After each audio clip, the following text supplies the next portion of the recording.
welcome to No Nonsense Nonprofits. Hi, I'm Sandy Ray, founder of Sandra E. Ray CPA, where we alleviate financial headaches so that you can create a bigger impact. Today, I want to talk about mergers and acquisitions in the nonprofit space.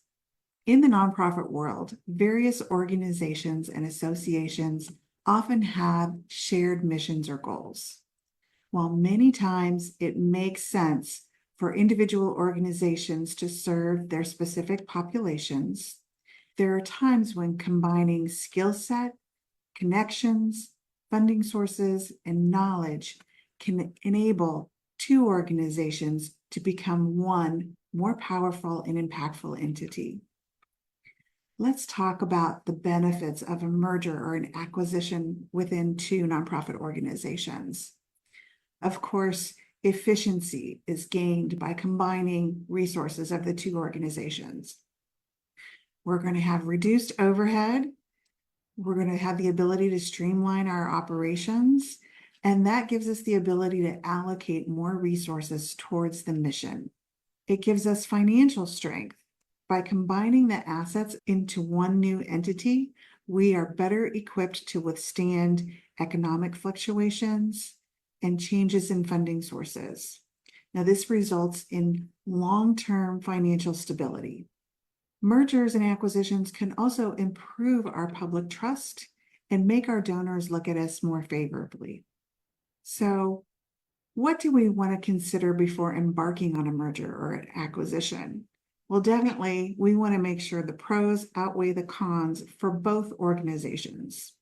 So I want to go over some things that I think you should consider. The first is mission alignment. Do the missions and the values of the two entities align? And will the new entity have a strengthened mission? The second thing I want to consider is complementary strengths. What are the unique skills of each entity? And what resources does each entity bring to the new entity? For example, in the development department, one organization may be great at applying for grants, managing grants, getting those grant dollars in the door. The other entity may be really great at raising funds from individuals, getting those appeal letters out, getting that social media out there, and getting those individual dollars in the door. These two entities, their development departments, when they merge, will have exponentially better fundraising department because of the skill sets of each. So that's an example of what each can bring to the new entity.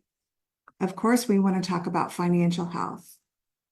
The resulting entity should be a stronger entity for both organizations. This should not be a bailout of a struggling entity. If we have a struggling entity, it has liabilities that still have to be paid, the new entity may not be as strong as the one that's doing the acquiring.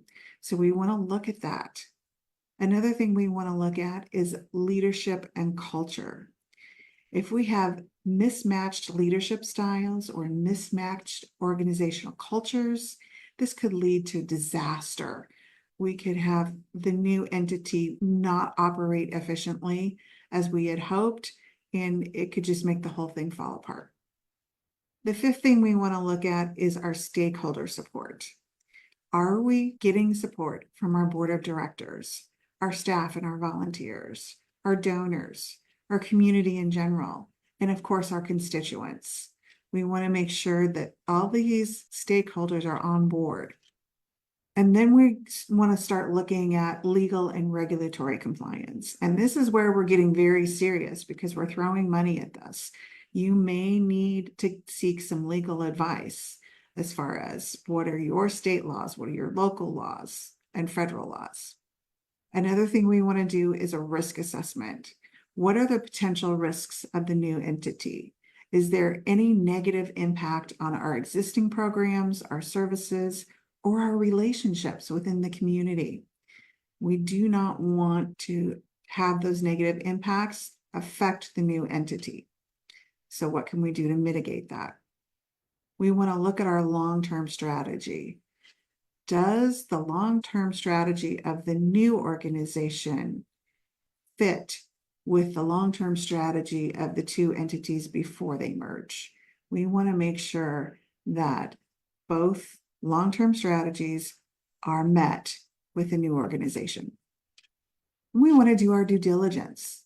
We're going to be looking for any hidden issues or challenges that could impact the success of our organization.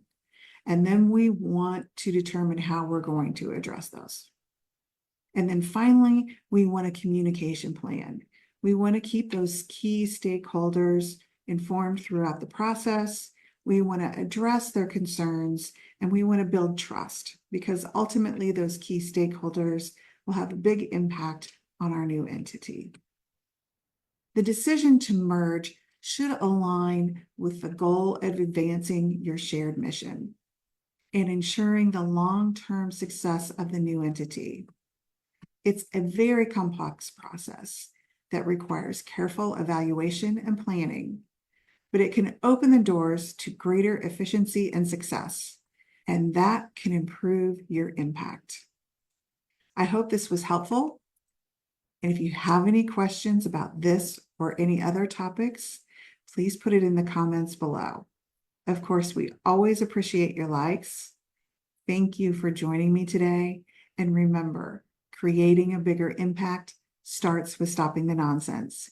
If you're dealing with nonsense in your nonprofit organization, we'd love to help you cut through the noise.